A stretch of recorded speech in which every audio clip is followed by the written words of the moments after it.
So, good morning, everyone. My name's Jesse Hildebrand, and welcome to another exciting edition of Exploring by the Seat of Your Pants.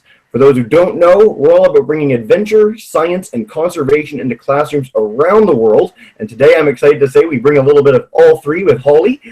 Before I introduce her, we're joined by 6 classes from across North America. I'm going to give them each a chance to do a big shout out. So first, we've got Mrs. Lumley's grade 5 class from Sarnia. Didn't mute it. There we go. Wait. Try again. We saw the excitement even if we didn't hear it. Perfect. Okay. We'll go to Mrs. Rasiga's class from Smooth Rock Falls, Ontario.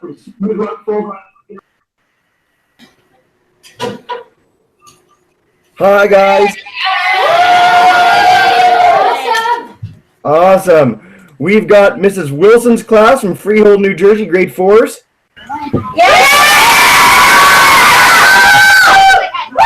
Awesome, super loud. We've got Mr. So's grade 6 class from Brampton. They're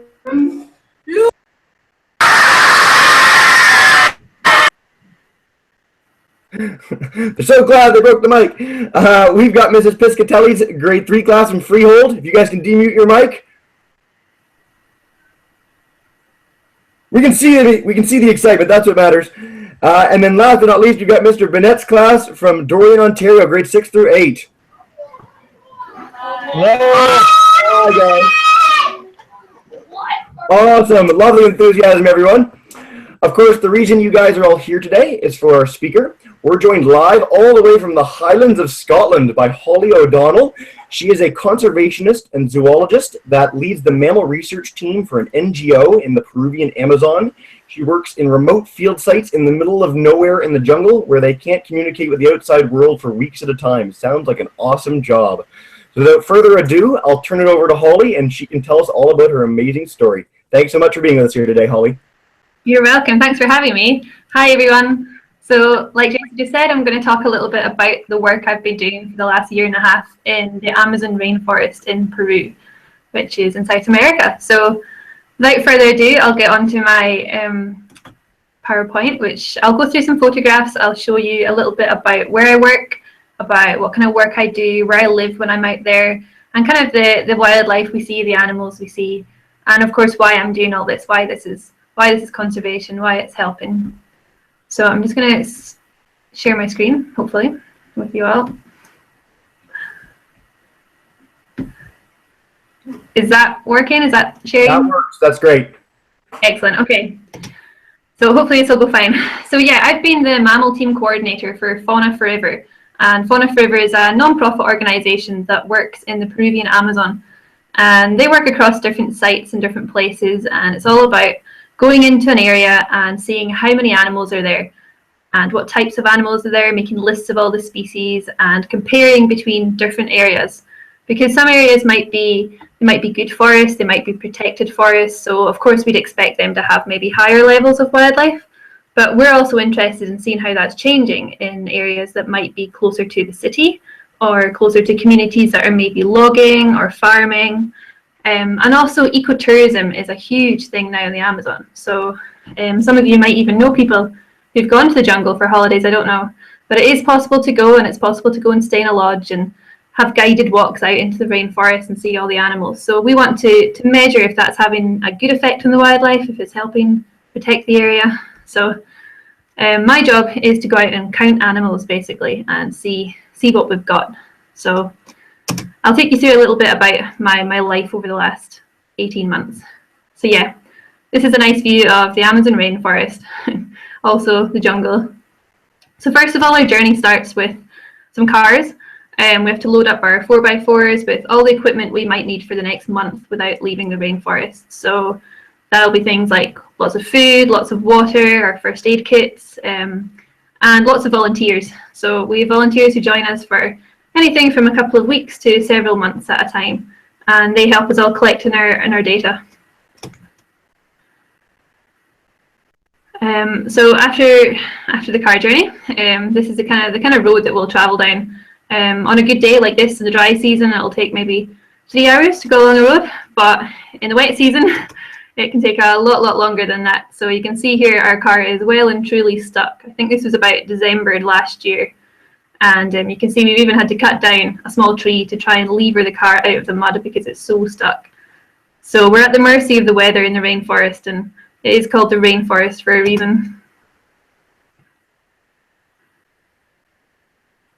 This is the boat. This is the next stage of the journey. So the place I've spent most of my time in Peru is only accessible by boat.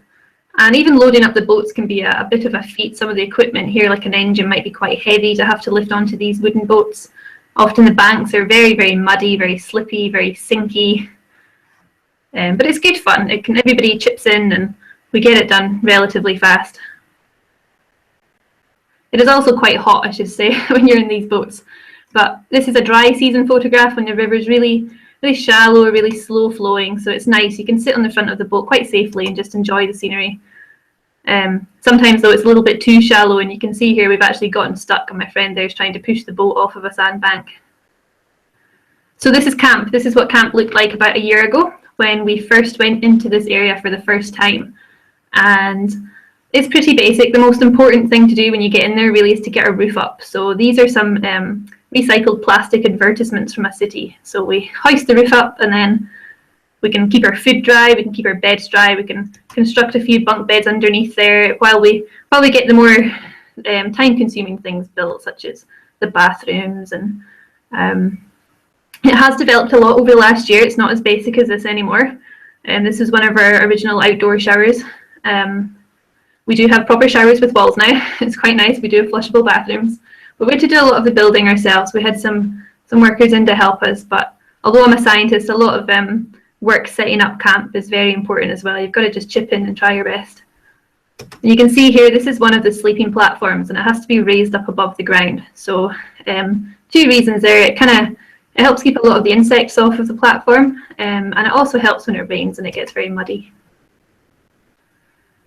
This is our toolkit in the kitchen. One of our most important tools we have are machetes, and they're just used to clear branches out of the way of our trails all the time. The jungle's always trying to regrow over all of our trails. This is the type of kitchen that we have. This is one of the kitchens I've worked in. It always looks a little bit messy, but there's a lot of food in there. A lot of canned products and dry products. We can't really keep that much fresh items around as we don't usually have a fridge or a freezer. And a little stove to cook on with gas. Sometimes we have a chef as well. First aid kit, very important to have at a field site as well. It would just have everything in it that you would normally have at home, but it is very important to keep any small cuts or grazes clean out in the Amazon. So yeah, what do I do for my work? So every day I go on walks into the rainforest, and usually I'm taking a few volunteers with me. We don't go in huge groups. We don't want to be too loud. We want to be very stealth, very quiet. So we'll walk slowly through the forest, and we'll be looking around us all the time. We'll stop and we'll listen. And I have to record every mammal that I see. So my job is specifically large mammals. So that would be things like wild pigs or deer and monkeys. We see a lot of monkeys. Some of the cats, which we don't often see, but they are there. Squirrels, raccoons, all sorts of animals like that. Whereas I have colleagues who focus specifically on birds, or who focus specifically on snakes and frogs and lizards. You'll see there I'm carrying a clipboard I have to record everything on a clipboard. So when we go to a site, we have to make our trails, and it's not always easy. Sometimes we can look on a map and see what looks like a good idea for a trail, and then we'll come across an obstacle like a stream here. So you have to always find your way across using fallen logs. You've got to always carry your backpack with you. You've got to make sure you've got enough water with you, your compass, maybe GPS, anything you might think you need. This photograph's a little bit blurry here, that's unfortunate, but one of the things that we also record, instead of just recording every animal that we see, we want to write down any sign that we see that an animal has been there since we were last there. So I'm actually crouching down here because I've seen a footprint. So footprints, once you learn how to identify them, can tell you exactly what animals have been walking along those trails. So here beside my hand is a jaguar print. And we don't see very many jaguars at all. Most people won't see one in their time in the Amazon, but we get them on camera trap and we see their tracks fairly frequently if the ground's a bit muddy. This here is a scrape, we call it. So it's when a cat, such as a mountain lion, a puma, or a jaguar, is scraped the mud and the leaves along the ground. So they're doing that when they're marking their territory. So that's another sign that we would look out for, that there's been some animals along that trail. So here I am leading some of my volunteers through the rainforest. It can be hot work at times. We do tend to walk very, very far. Sometimes we've got to use little canoes like this to get across streams that might otherwise stop us from going deep into the rainforest. So like I said, monkeys are one of the animals that we see quite a lot of. This is the smallest monkey that we see usually. It's a saddleback tamarin. And they tend to get quite close. They're not too scared of us. And sometimes we find really cool things in the jungle. So we went to a piece of land that hadn't been used for a long time, and we found this little hut that used to be a little farmer's house. But yeah, as you can see here, it can be quite difficult at times. There can be a lot of swamp in the way, but at the same time, it's absolutely beautiful. You can see here the scenery is just really nice. Lots of vines and trees. And these are spider monkeys. These are probably my favorite monkey species in the Amazon. They're really quite large monkeys, and they're quite difficult to see. They're not in every area. They like good forest and they like big tall trees.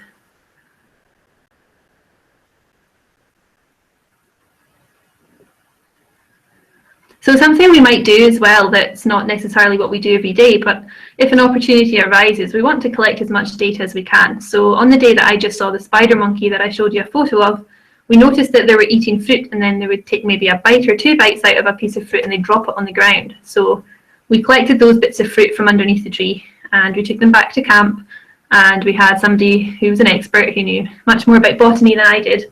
And they can identify those fruits, and we get an idea of maybe what the monkeys are eating at certain times of year. This is a dusky titi monkey, and this one here is a howler monkey, a red howler monkey. And most mornings we wake up to what sounds like a lion roaring outside, but it's actually a group of red howler monkeys, and they call to mark their territory. So that's another bit of data that we would collect. Sometimes we don't always see the red howler monkeys because they could be half a kilometre away. But because we hear them, then we can record that they're present on that area of land and get an idea again of how many groups there are, and maybe place on a map where the groups might be.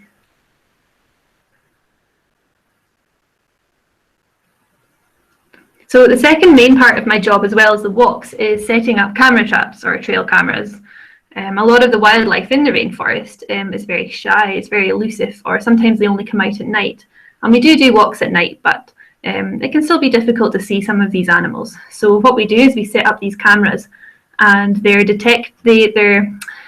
set off by heat and motion. So if something warm walks past them or moves past them, then they'll start recording either a photograph or a video, and that really helps our species list grow. Takes a bit of time sometimes to set them up. Sometimes you get the angle not quite right and you have to readjust it, or sometimes an animal will make it move. So I'll show you now some of the videos of the animals that we get on our camera traps and how we set these up. So I chose this place because it's a log, and a log is a great place to catch animals on video, because quite often if they can avoid getting their feet wet, just like us, they'll go over a log rather than go through the water. So this animal is called a taira, and it's the same family as a weasel. So we're not quite sure what it's doing. They do like to fish, so maybe it's trying to figure out where it's going to go fishing. This one was set up in, this is the same area as the tents that I showed you earlier, which have now been moved. So this is a jaguar walking through the old campsite. So it doesn't take very long for the wildlife to kind of take back the areas that we were originally using as a campsite. So our disturbance is minimal. This is a camera trap that I placed up a tree, because quite frequently I was walking along here and I saw this animal, which is a coati. So we thought we would put a camera trap up a tree and try and get him on video. They're related to raccoons.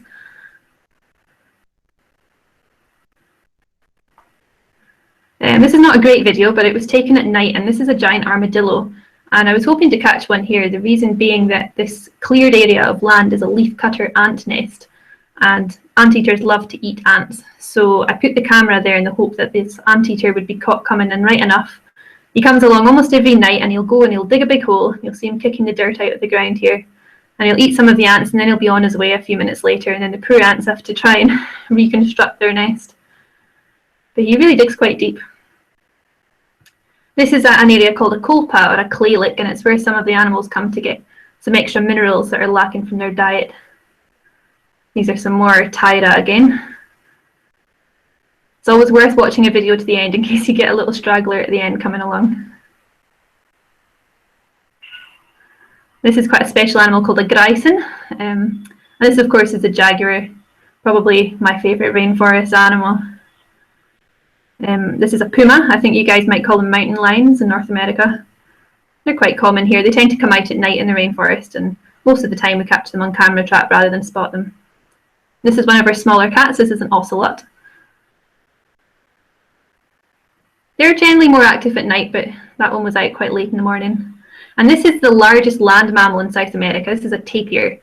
They're kind of about the size of a cow, and they have a little nose that is prehensile, rather like an elephant's trunk, but smaller, and they can pick up leaves with their nose. And that's a young following a female there.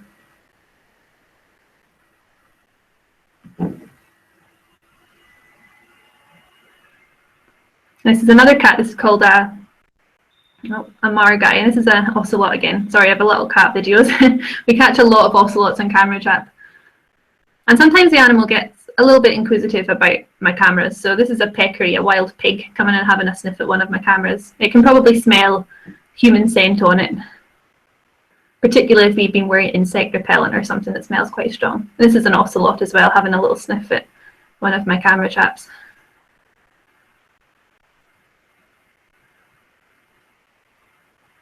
But for the most part, the cameras don't disturb the animals. We get the same individual frequently walking past a camera trap, not really bothered at all. And then, of course, we have downtime. So we do have Sundays off generally, and we can do things like go walks. This is a beautiful stream nearby that we might want to just go walk along, chill out for a little while, read your book. Always in a group, of course, keeping it safe. We go to local community downriver quite a lot as well, and the kids are always great fun. This is them being a bit cheeky and playing in their teacher's schoolhouse. And we go fishing as well. These are two of the guys that I work with, two of my friends, and they're fishing for piranha. This is a little piranha. And I think the next photo will show you the sharp teeth that they have. I think most of you will have heard of piranha.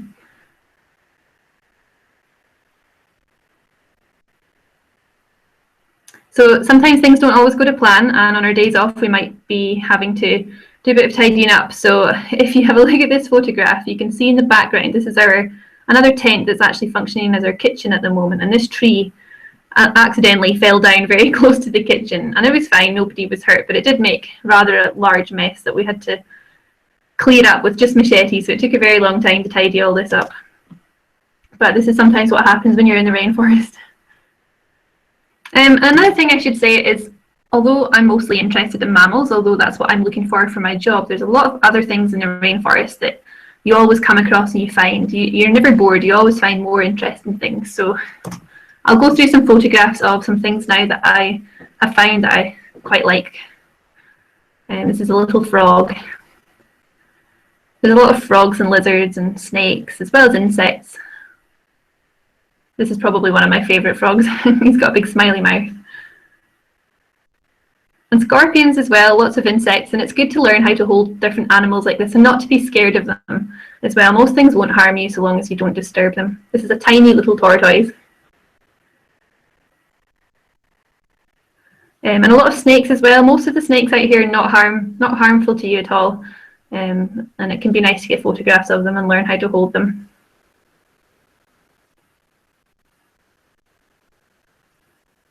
This is a stick insect, or a praying mantis.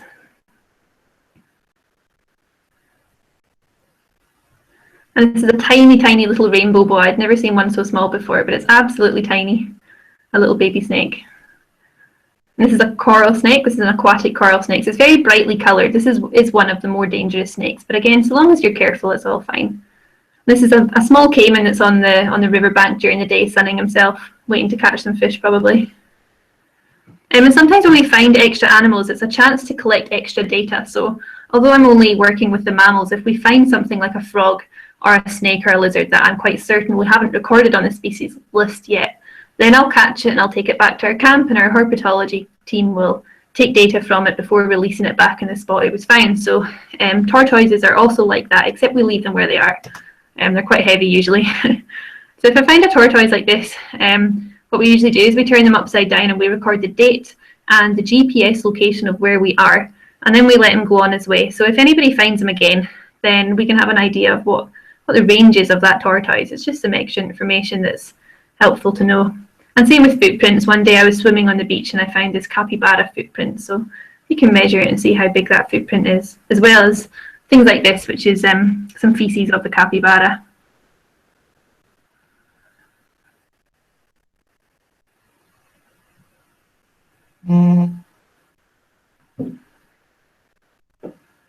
I always find frogs and snakes are a good opportunity to try and practice using my camera. They usually sit quite still on leaves. And we work with the local community a lot. So this is our boat driver here. We were doing a litter collection kind of activity with the kids in the local community, just teaching them to recycle and collect their litter. It's always good fun. And you're working with people from all around the world. So my volunteers and interns can be all ages from every country in the world. So you really do make friends for life. You make a good team out there. And quite often, if you build a good relationship with the community, you'll get invited to events like this. This is a carnival festival where they throw paint around. And things like this, where you can learn how to handle large snakes from your colleagues. And the children, this is me showing children just like you, I guess, showing them camera trap videos that we've collected so they can see what animals are around. This is a spider eating a frog. This was something I was quite excited to find. I'd never seen anything like that before.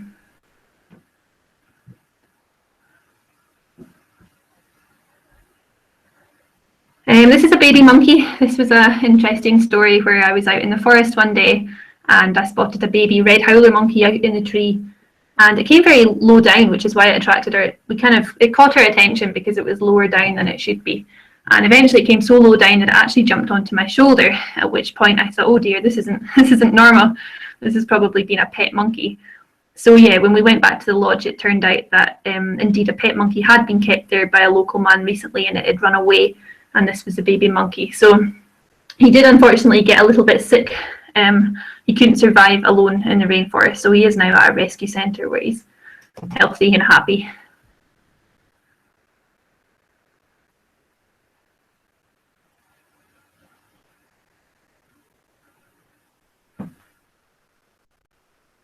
Macaws are one of my favourite animals out there to see. These are just huge big parrots, I guess, and really brightly coloured. And everything's just a little bit big in the Amazon. This is a snail. It's just absolutely huge. It's the size of my hand. And this is a very special frog as well. This is a really exciting find. Very rare to find. So you just never know when you're going to find something that you've never seen before. This snake as well is quite a lucky find. And the birds. This is a bird called a hoatzin that you often see by the river. And the insects, even the spiders can be pretty. A lot of people come out scared of spiders, and by the end of their time, they realise that actually they're really nice. So I'll just end it here. This is the end of my photos. That's my favourite video of a jaguar. So I'll just come back to hang out. Excellent. Okay. Well, thank you so much, Holly. You're welcome. So what we'll do now is we'll do we'll start with Mrs. Lumley's class. If you guys have a question for Holly, go right ahead. Your mic's a little, if you guys can view your own mic, I don't know, it's having a little trouble on my screen. Sorry for the trouble, guys. Hey, Ella, what's your question? Ella's coming up. Go ahead. Why do you want people to take interest in what you do? Because I want people to be interested in conservation. I want people to realise that although places like the Amazon rainforest are really far away, they're still really important to the planet. And a lot of it's being cut down and, you know, maybe not looked after as it should. So I think if people back home hear about that, then maybe they'll be inspired to help, whether they're maybe more careful about what wood they buy, where they buy their furniture, or maybe even you guys might be inspired to go out there on holiday. That brings money into the area to help conservation, or maybe people want to go off and do the kind of job I wanted to do. So I didn't think it was possible when I was your age to come out and do a job like this. So even if a few of you someday think, oh, well, maybe I could go to the Amazon rainforest as well. Great question. All right, we'll go to Mrs. Rasiga's class. Come on, Ivy. Did you eat any of the fish you caught, and what kind of fish were they? I did, yeah. So I did eat some piranha. That was the fish that was in the picture, the fish with the teeth. So yeah, I did. I have eaten some piranha. They're very tasty, but they're very bony, so they're not great. They're quite small. And the other fish I would say I ate that I enjoyed was something called a stingray, and I only ate that once. And that was very tasty as well. We tend to cook our fish in banana leaves out here, which is quite cool. You can steam it in a banana leaf, and it's really, really tasty. Awesome. Let's go to Mrs. Wilson's class. Hi. All right, Mouse. Have you ever seen any new species of animals yet? And if you have, what are they? I haven't seen any new species for science, no. But I saw a lot of things that I hadn't ever seen before. I caught a species of bat that I think might be a new species, but I'm not sure. I'd need to go back and collect some more information on it. There's a lot of new bat species that haven't been described, so maybe there will be a new one. Maybe it will be new. Well, and you saw a spider eating a frog, which is pretty fun in and of itself. There we go, yeah. Awesome. Let's go to Mr. So's class. Were there any invasive species you found in the jungle? Oh, sorry, I didn't quite catch that. Did you hear okay? Oh, sorry, I didn't quite catch that. Were there any invasive found in the jungle? Are there any invasive species? Yeah. Let me think. There is a rat. So one of my jobs I used to catch small mammals, so little mice opossums, and I would take a picture of them and let them go again. And there are a few rodents. So there's a Norwegian rat that's a pest species, an invasive species. So that's quite a bad one, because it can be in competition with the local animals. All right. So again, you'll have to demute your own mic, but we'll go to Mrs. Piscatelli's class. Go right ahead, guys. Okay, can you hear us? Yep. Okay, go ahead, Conchi. Okay. When and why did you decide to become a zoologist? I decided when I was about 7 or 8 years old. Before that, I wanted to be a vet, so I knew I wanted to work with animals, and I knew I wanted to work outside. And then I saw a video that was from National Geographic, and it was about Jane Goodall working in the rainforest. And that was the first time that I realised that somebody can actually go out and work in the rainforest. So I thought that I would try, and I realised that I would have to go off to university and get a degree. So that's kind of the way that I did it. I was very determined to get out to the jungle at some point in my life. Nice full circle. Jane Goodall inspires you, and here you are talking to kids. Perfect. We'll go to Mr. Bennett's class. If you guys could demute your own mic. Can you hear us now? Yep. Go ahead, Liam. What's the scariest encounter you had with the animal? I had a really scary encounter with a jaguar just over a year ago. I hadn't been in the rainforest very long, and we were exploring a new trail that was really, really far from camp. I think it was about 4 kilometers away. And I'd gone ahead of the rest of my group because I was following a group of spider monkeys. And it was a beautiful sunny day, and there was this little log just sitting in a patch of sunshine. So I thought I would sit on this log and have a little rest. I sat down, took off my bag, took off my shirt, and I'd been sitting down for about 2 minutes, and I don't know why I looked over my shoulder, but I must have sensed something behind me, maybe subconsciously, and I turned and I looked over my shoulder, and 4 meters behind me was a huge jaguar. But it wasn't walking towards me, it was walking across the path behind me. So we're still not entirely sure if it got as much of a fright if I did, if it actually knew I was there or not, or if it was just passing me. So I did that. That was quite frightening, but I did what I had been trained to do, which is to stand up, make yourself big and make a noise. And it disappeared straight away, and it was fine. And I've never seen one since. But that gave me a fright. It would. Let's go back to Mrs. Lumley's class. You guys. Again, I'm having trouble with your mic for some reason, so if you guys could demute your own mic, sorry, that would be lovely. Okay, I think we're ready. You're ready. Go ahead. How many mammals have you found? How many? I think for that place that I was showing you photographs of, we had a species list, I think of 44 or 45 different large mammal species. So that's not counting small things like mice or rats, that's counting anything from a squirrel bigger. So that's quite a lot, 40, 44, 45 different species. How many times I've seen them, I don't know. Some of the monkeys I would see every single day, some things I've only seen once or twice. So quite a lot. Excellent. We'll go back to Mrs. Rasiga's class. Okay. Are there any endangered species in the Amazon forest? Yeah, there are. There are some species that are rare or rare and endangered. There are some wild dog species that are rare, and we don't often see them. I've managed to get them on camera trap only once. And there's a black cat called a jaguarundi, and I think I'm not sure what its exact listing is, but it's quite rare as well. So yeah, and there's a big eagle called a harpy eagle as well. There's a lot of animals that are quite endangered, but in the good areas of rainforest, then they're fairly common still. But they're at risk, obviously, if people are cutting down trees or making roads through their homes. Just really briefly, you mentioned a harpy eagle. Have you ever seen harpy eagles? No, I've not. It's still on my to-see list, unfortunately. For any of the classes that haven't ever seen one, you should look up a harpy eagle after. They're probably the most beautiful bird in the world, I would say, anyway. Yeah. We'll go on to Mrs. Wilson's class. What advice would you give to someone who would want to go to the Amazon?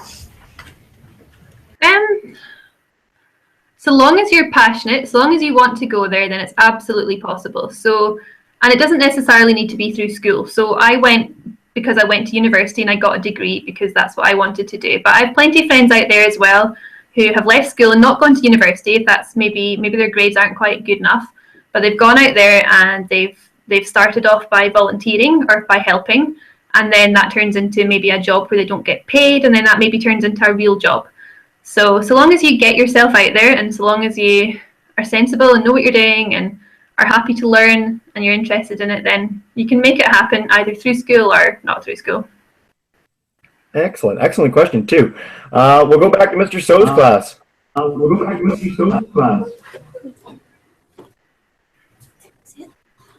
What has been the biggest lifestyle change in Holly's life?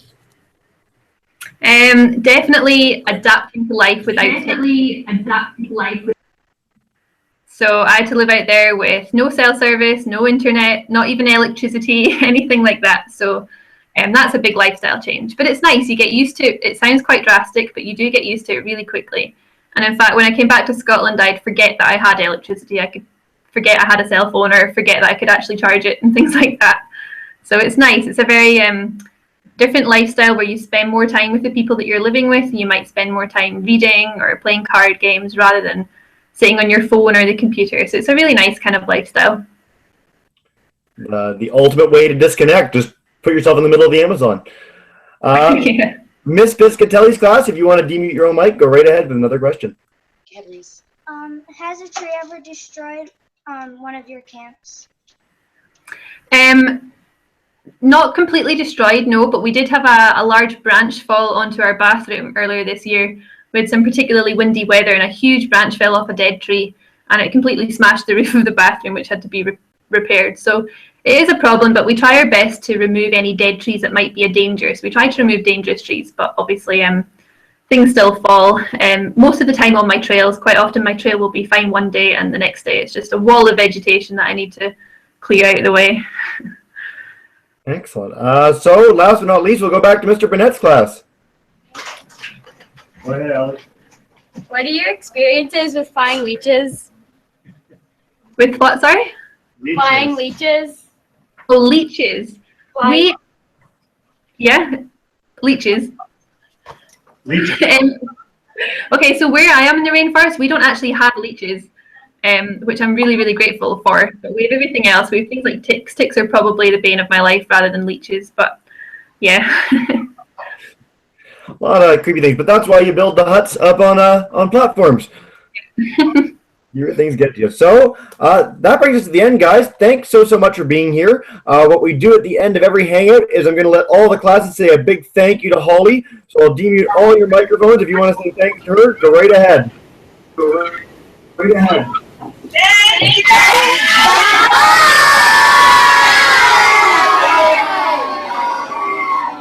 They're super thankful. Super thankful. Thanks very much for having me. Thanks for being here with us today. We hope to have you back again soon for all the classes. Again, lots more hangouts this month and the next, so we hope to have you exploring by the seat of your pants again shortly. Thanks so much, guys, and have a lovely rest of the day.